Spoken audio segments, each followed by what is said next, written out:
Hi everyone, I'm Alexandra White, a journalist at Financial Times.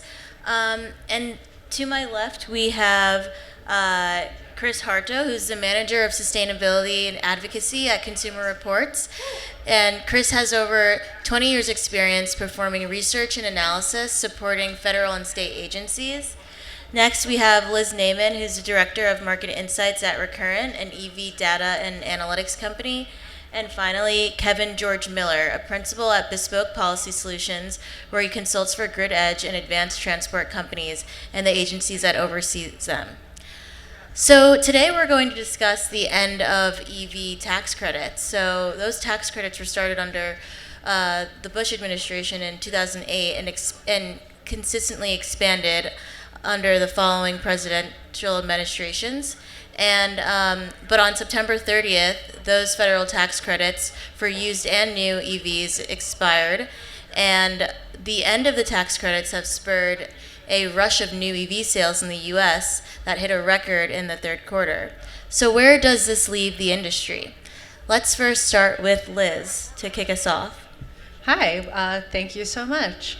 So I think the important thing to start off this conversation with is that those of us in the industry are not worried. EVs are here to stay.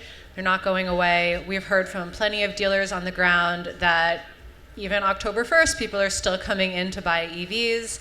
And I think a lot of that hinges on the incredible loyalty and retention rate of EV drivers. Most recent surveys put it at above 90%. So once you go electric, you don't go back. Chris, do you have any thoughts on this? Yeah.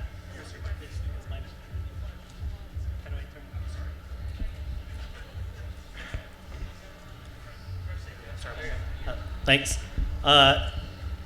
So, tax credits have been really important in helping the affordability of electric vehicles, but we will likely see maybe a dip in sales in the near term. But there's a ton of momentum behind EVs. The technology is getting better every year. The prices are coming down. And so in many ways, the market after a dip is likely to be much more healthy as the market really drives it forward based on improved vehicles, lower prices, and a better consumer experience. I think I'd just add that I agree with those points, and to put a button on it, it's not a question of whether the market will continue to grow. It's more we have to figure out the how and the when, and where there could still be barriers as a result of the different ways in which market growth is going to happen. Especially if you think about fleet electrification, those types of consumers perhaps driven less passionately in their decisions than the average consumer when they walk into a store and they sort of visualize themselves on driving down the highway. But a fleet operator is looking at that total cost of ownership. The fleet operator is thinking about the routes they have to run. They're thinking about what their duty cycle is, and they're thinking about the infrastructure all as one package, right? And so understanding that that type of operator who can make the dollars and cents work just on the vehicle alone can still see a lot of opportunity in the near term with or without. But you do have until June 30th of next year for the complementary tax credit for alternative fuels property for the chargers. So that is still an incredibly dynamic and nimble credit that can be applied in so many different ways without having to jump through hoops for programs. So I think there's still a lot of upside for growth, and it's just going to be interesting and fascinating to see how that happens. Right. So how do you expect the market to be reshaped by the end of the tax credits? Chris, I don't know if you want to take this one. Yeah, I think we'll see some automakers taking divergent paths. We've already seen a few show some of the ways they might react. In many cases, we will see the cancellation of EVs that were not very popular, that weren't selling very well. There's a lot of product on the market that is frankly just okay. And so we'll see some automakers pulling back on those vehicles that weren't selling very well and were maybe overpriced, not as compelling. But on the other side, we're seeing some automakers lower prices to bring the vehicles more in line with what the consumer is willing to pay. And we're seeing more affordable models hit the market. The new Nissan Leaf is now available for under $30,000 with 300 miles of range, and that's something that we haven't had on the market, a long-range, affordable EV. And we have other EVs coming to the market in the near term in that more sub $35,000 price range, which has really been missing from the market for a long time. So I think we'll see some divergent strategies. And if it's all right if I jump in here, I think that something we can expect in the coming 5 or 6 quarters is a huge focus shift to the used EV market. There are a lot of macroeconomic forces that are setting that up, including economic uncertainty. The tariff pricing will finally start to kick in on the new side. New EVs are already more expensive because they no longer have the credit. Meanwhile, in part to depreciation on gently used EVs, you can get a lot of 2024 models, which is less than 2 years old, for almost 50% off their original purchase price, putting them in that $25,000, $30,000 sweet spot that consumers are looking for.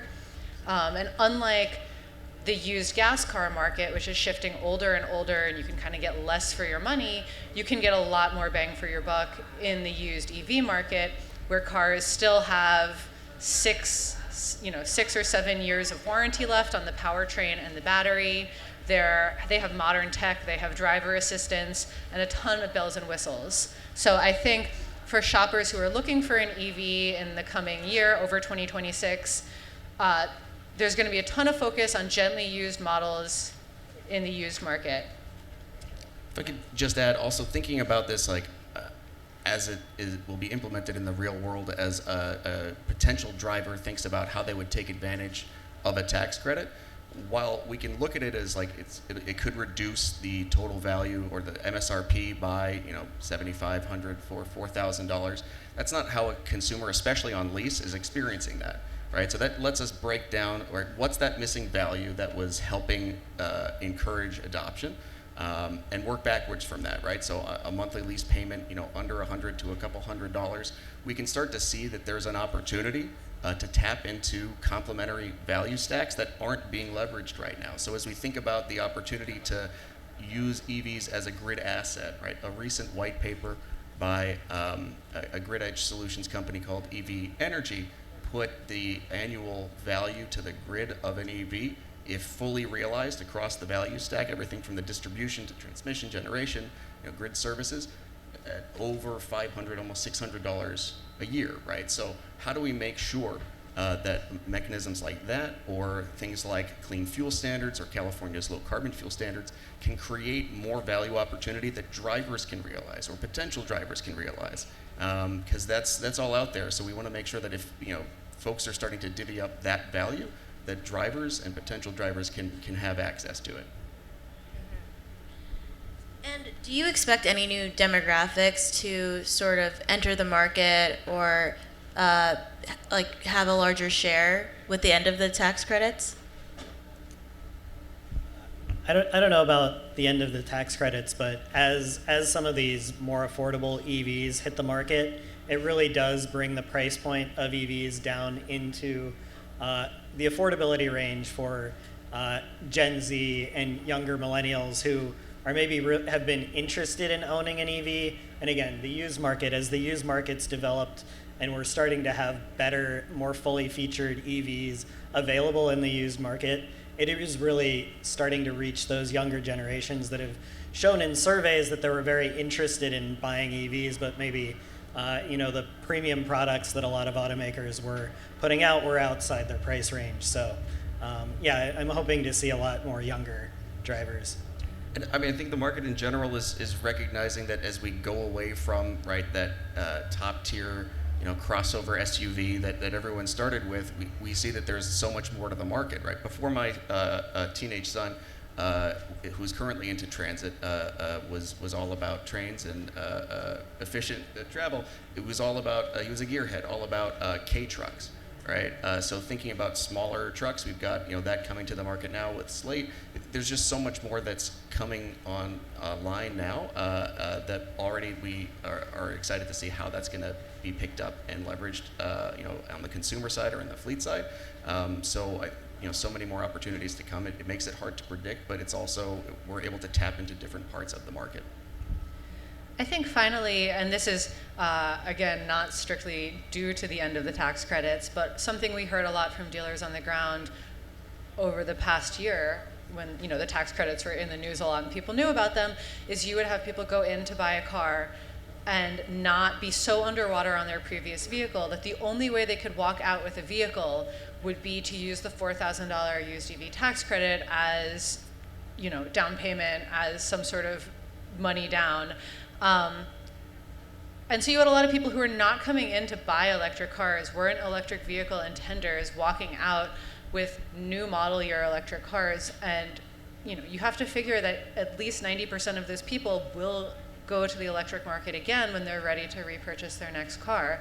That may be 5 years, that may be 10 years, but having a car around, every time you park your electric car in your driveway, your neighbors see it and it becomes less scary. And considering these were demographics who may have been hostile or unfamiliar with the technology, I think that goes a really long way, and there is a delay in the effect. Can I follow on that experience point? And we see in our research that really, for one, all of us here really know the industry. We understand electric vehicles. We've probably driven dozens of them, but the general public has almost no experience with these vehicles. They might as well be UFOs.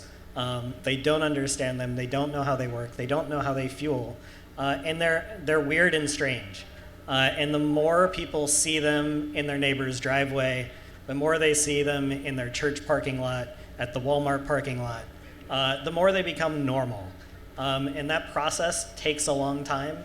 It takes a while to get used to something new, and especially as something as vital to your daily life as a car. People don't, outside of early adopters, people they don't trust something that's brand new. So just having time, seeing these vehicles in their environment and becoming more comfortable with them will lead to a lot more people considering them in the future. And one thing we've heard from consumers is that range anxiety is still top of mind, and it is a risk in slowing the adoption of EVs.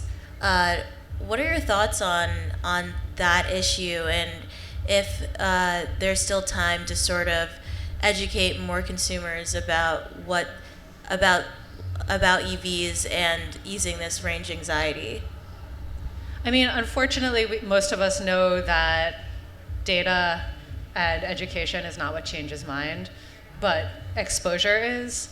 And I think going back to what Chris was just saying, every time you give somebody, you give your friend's kid a ride home in an EV, it demystifies it a little bit. I think that there has to be a paradigm shift where people are thinking about a one-to-one replacement with replacing their gas car with an EV, so that you need to build the same sort of rituals, and you need to stop at the charger instead of stopping at the gas station, where in fact that's not what it looks like. You're waking up with your car charged.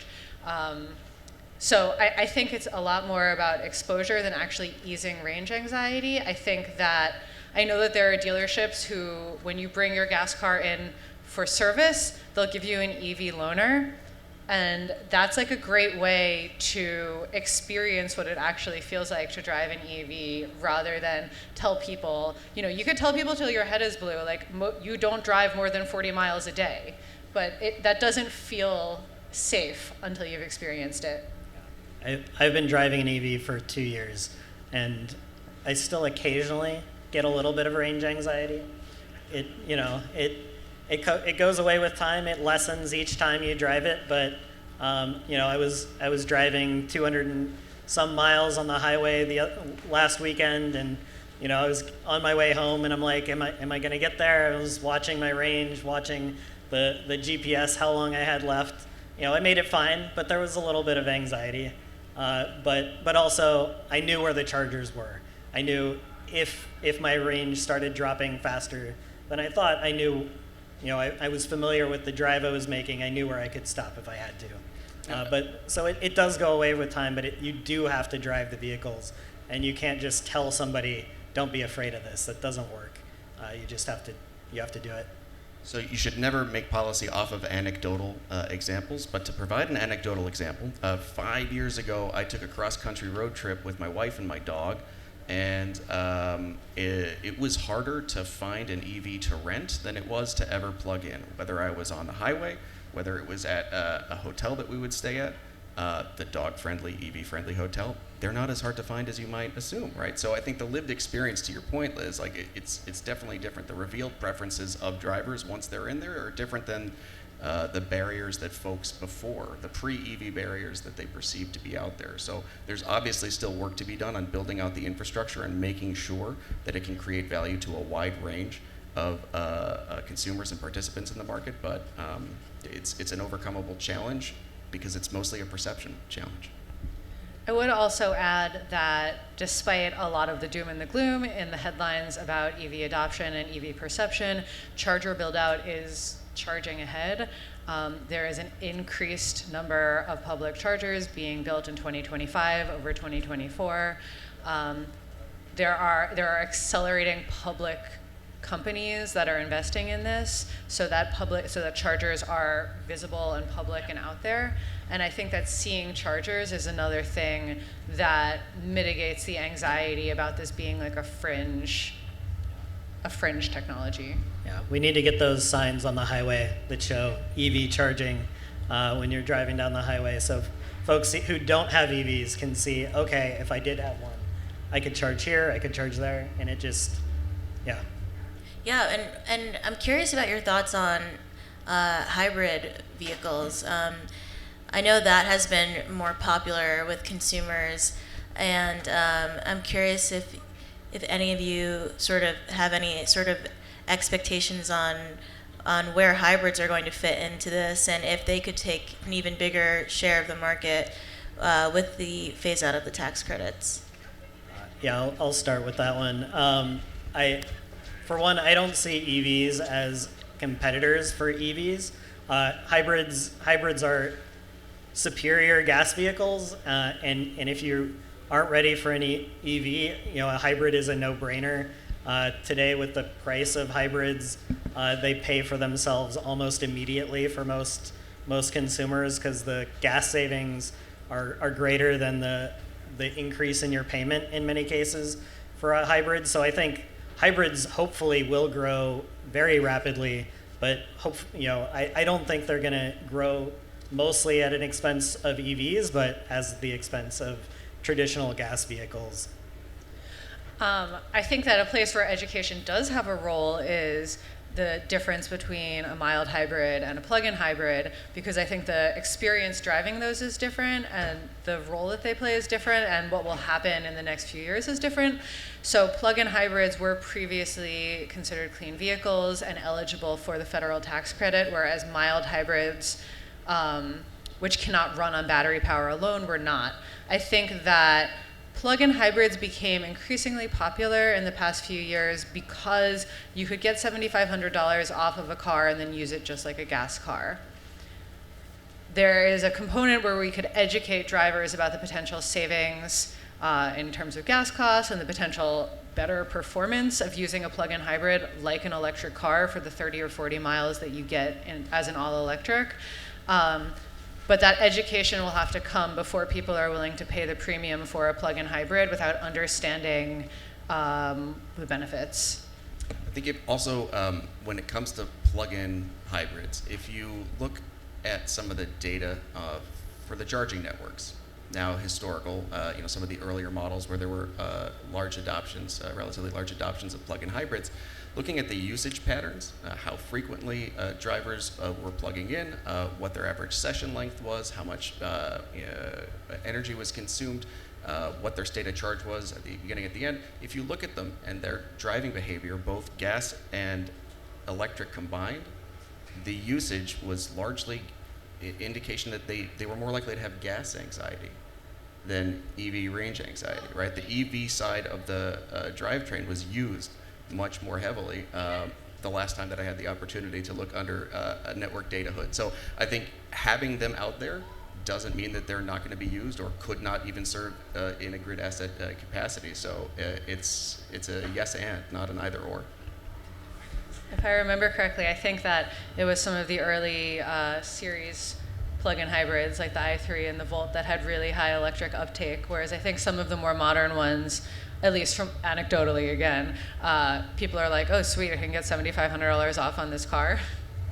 Yeah, just jumping in briefly on the plug-in hybrids. I do think there's a few niches where plug-in hybrids or e-revs, extended range electric vehicles will play an important role, especially for some of those bigger pickup trucks and larger SUVs where families want the electric torque, the electric performance from the electric drivetrain, but need the longer range when they, for a vehicle that might tow once or twice a year. So excited to see some of those vehicles coming to market. And Kevin, I'm curious if you think that state governments could potentially fill in the gap of the tax credits. And I know that there are programs in place in California, Colorado, and New York. And I'm not sure if could you discuss that a little bit? Yeah, happy to. Look, I think 2026 is going to be a really exciting time for the market.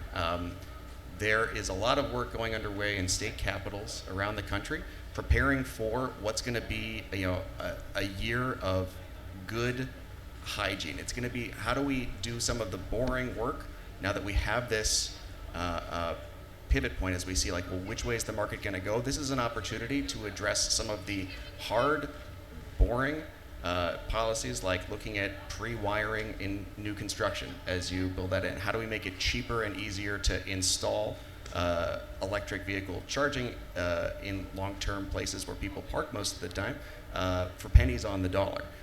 How can we look at the way that rates are structured so that as we continue to build out direct current fast charging highway corridors, or as we continue to see fleet operators, particularly on the medium and heavy duty side, consider how to integrate electric vehicles into their fleets, how can we ensure that the rate structures don't effectively tax station capacity? We want to have available stations out there, and we shouldn't penalize operators for having those. And then also, how do we make sure that the value that these vehicles can provide to the grid is one that isn't just gobbled up by folks at the top or of the food chain, right? The way that some of these issues take place, whether it's at a state capitol or whether in a public utility commission, is deep and in the weeds, and it's not anywhere near a consumer's mind. So they're not going to be there when the rules are written, right? So how do we make sure that if we're going to create opportunities to compensate drivers for using the EV when they're not driving it as an asset to the grid, while still letting them do all the driving they need to do? How do we make sure that they can claim some of that value? So we're seeing discussions around the country. I think it's not necessarily going to be an incentive first discussion. There's a lot of work, again, behind the scenes on the rules and regs to get the system ready to take most advantage when trends continue to pick up and growth gets back into a high phase acceleration mode. That actually feels a lot like Ford's announced approach for 2026, which was, let's pull back and regroup and figure out how we can make electric cars that people want, that are more affordable, where we're actually making a margin on them. So I think that probably across the board, it's going to be a year for regrouping. Yeah, I like the analogy of a pit stop. 2020 to 26 might be a little bit of a pit stop for the market, a little bit of a pause, a little bit of a slowdown to check under the hood, work on those things that have been going on in the background but need some attention to make sure that the experience is really good for consumers, getting the infrastructure in place and reliable, getting some of these kind of in the weeds policies in place with utilities. So there's a lot of really important work that can be done during this period of a potential brief slowdown to get the market ready to really soar, as the product continues to get better, as the prices get better, and the consumer starts to feel more comfortable with the product, and starts to take off again in a couple years. And sorry to interrupt, I just got so excited about your pit stop analogy. What better year for a pit stop on policy and market development than when Formula One doubles down next year and expands the battery capacity of its vehicles, right? So no matter what, there's so much power, fun, and excitement when you put electric drivetrains into vehicles. And so we just have to make boring, sometimes deep in the weeds, hard to parse policies as exciting as that. Or we don't, and we can let other people do that. Yeah, and from what you're saying, it sounds like you're mentioning virtual power plants and the possibilities around that. And for those who don't know, that's a way for software to tap into an EV charger or smart thermostat and create a virtual power plant and to like ease some of that load off the grid. And so Kevin, do you think that could be sort of an attractive offering for consumers to be a part of a system like that? It could, right? I think for many years, thinking about a virtual power plant or other terms you'll hear, vehicle grid integration, vehicle to home, vehicle to this, that, or the other. At the end of the day, none of those things will matter to consumers if they can't use the car as a car, right? So it has to serve its primary function first, but also we can't ignore the huge value stack that's out there. Some of these things are easier to tackle at a state level, right? Especially as they relate to the distribution grid. Some pieces that cross state lines, are not always unilaterally within a state's power to address. But the way to make it matter to consumers is to make sure they have skin in the game, right? As virtual power plant rules, vehicle grid integration practices, and regulations get decided now, and this is happening in active proceedings around the country in the spooky place that many consumers aren't aware of called the Public Utility Commission. And in these conversations, we're going to see the rules of the road, and in standardization organizations around the country and the world, we'll see rules of the road for how and who gets to tap, like how this value is created and who gets to tap into it. So we want to make sure at the end of the day that if you want this to be a potential value stack that a consumer, that the consuming public can tap into, they have to be able to have ownership over their data and their driving, right? If someone else is claiming that for them because they've signed, terms and conditions with, whichever automaker, and that cuts them out of the pie, that's not going to matter as much to consumers. So as we think about these sort of arcane energy and grid-related issues, they're not so arcane when they can have real-world impact and turn into cash on the hood for drivers if we let them claim some of that value. And I think that even in the shorter term, I totally agree. And I think that the work has to be done before a case is presented to drivers about like, hey, here's how you can make $100 a month while your car is charging, while your car is plugged in. But I think in the shorter term, people are starting to get excited about like vehicle to load, capacity, like vehicle to load, vehicle to home, things that are behind the meter. And I think that as we start to see more, disastrous hurricanes taking out power grids and winter storms where, you lose power, the possibility of being able to power your home's heater and refrigerator and your son's computer so he could finish his homework from your car are going to become a bigger and more immediate concern to people. And I think that then once that awareness is there, it's easier to say, hey, do you know that when there's not a hurricane, you don't need to use your car to power a toaster oven? You could also be making money on it. I think that awareness will be there. Definitely, that appeals to consumers. Sorry, I think we have to start wrapping up, but we can continue this. But very exciting, and just one last thing. If anyone wants to jump in on, I know we talked about 2026 being a pause, but that there's still momentum for the industry, and I don't know if anyone has sort of an outlook for the next 5 years. If they want to share very briefly to close us out. Yeah, I'll jump in, and I think we might have a short pause for a couple years, but I don't think any of these policy changes materially affect where the market is 5 or 10 years from now. The technology is so good; it's getting better so much faster. That I don't. It may slow us down, and it may be a speed bump, but it's not going to change the long-term trajectory of the market. One last angle, definitely agree with where the market's going, but just in terms of how turbulent things could be, right? You're hearing, I think, a lot of general positivity up here, but for folks who do hear from naysayers, doom scrollers, etc., they might say that this is a perfect storm, that everything is all of a sudden going to collapse. And I think what we have here, these fundamentals that we've all been talking about, when there is a perfect storm, the other thing that's true is there's some pretty rad surfing to be had, right? So like, what's the board that you're going to pick to help navigate, right, the next few years as we continue to get back to that significant uptick? You've got rates on the electricity side. You've got reliability. How do we make this a clear, reliable experience? And how do we make this work in the real world for drivers? And if we can keep focused on those things, if we use those boards to surf any kind of turbulence there is, I think we get through it faster, quicker, and stronger. Awesome. Great. Thank you so much, everyone. And thank you to our panelists for talking to us about this issue. Let's give a round of applause.